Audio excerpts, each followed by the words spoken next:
Let's look how you can go through your tree really easily, move one way to the other.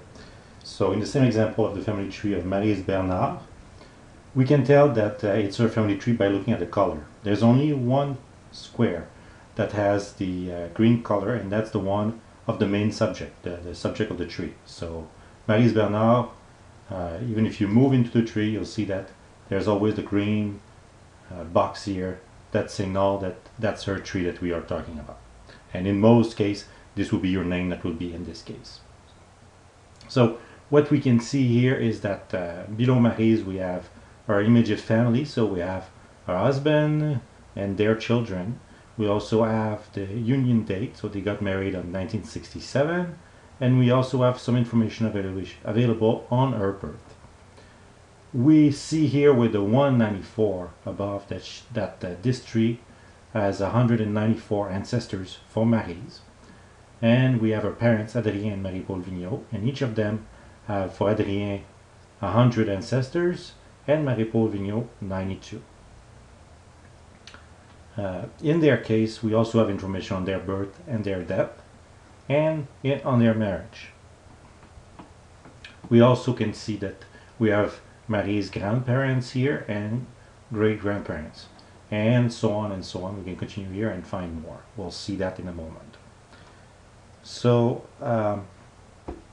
to move from one generation to the other, so you're at the end here on Narcisse Bernard and you would like to know who are Narcisse's parents, you can click here on show next generation. You see this little arrow at the end, click on it, and you see Narcisse has been moved one move to the left, and we've added Edouard and Harriet Loubert, who are his parents. And we can continue and do the same thing. You'll see with that Edouard will find his parents. He'll click. Edouard has moved one move to the left, and we have Isaïe and Rachel, his parents, also that are shown just right by him. If we go back, we can always go back to the main person of the tree. So in this case, just by clicking here by go to the main subject at any time. So by clicking it, you'll see even if we've moved to the tree of Maryse Bernard, by doing so we always bring her back straight on the left hand side, which makes it easier to find where you are in the tree. So we've seen how we can move on the right hand side by using the little arrow. You can move even faster on the right side by using this little house symbol that you see below any of those.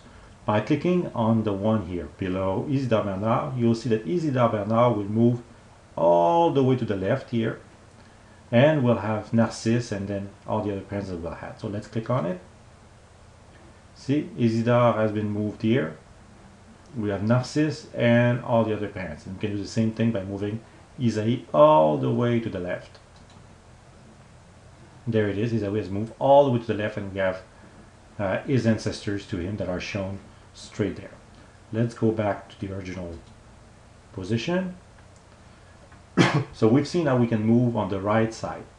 If you want to move on the left side, other than using the go back to the main subject menu on the left, you can always use the house of the child below. So in the case of Maryse, we'll click on David Trudel, and you'll see what will happen is David will move here and Maryse will move to the right. So click on David. Now we can see that David is married with Catherine Leblanc. We see their children, and Maryse is now below here on the right side with Jean Trudel, his parents. So let's go back to the original tree. So you now know you can move to the right and to the left at any point in time in your family tree. You can also easily access some other information. So by clicking on the name of someone, you have a quick access to his birth and death information. You can also, by clicking on a year that shows between any of the couple, which is their marriage, their union date, their marriage date, clicking on it, you have the full date that appears all at once. And you can also access to what we call the profile. By clicking on someone's information on the birth and the death, you see on the left hand side here below, you have this profile button. By clicking on profile, you now have a lot more information available for you. So the occupation, the birth, any of the union and child that they had, and also their brothers and sisters. You also have all the pictures that are associated with this person. So we have 2 pictures for Mary's in this case. And you can also see all the pictures available on this family tree. And there's no limit to the amount of pictures. You can add as many pictures as you want on any tree.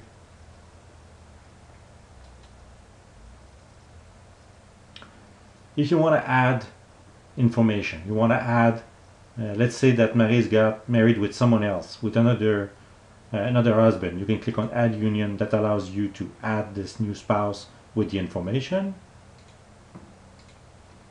And if there's more child, either with John Trudel or with this other union, you can also, by clicking Add a Child, put the specification and add, by clicking on Save, adding this information. You will remember that you can also do the same thing on the right hand side, add more ancestor by clicking on the plus button at the end of any part of the tree. So let's say we want to add the parents of Marie-Louise Bernard. We click here and we now have the possibility to enter the name. I will not do it this time, but we can just add it and click on Save. We'll click on Cancel, but we could do the same thing here. There it is. We've seen pretty much a really quick overview of many things you can do on your family tree. Hope you'll enjoy it and build the nicest family tree that you can imagine. And don't forget, you can also print it and also share it with others. And I invite you to go look at other of our videos to see how to do it if you need help.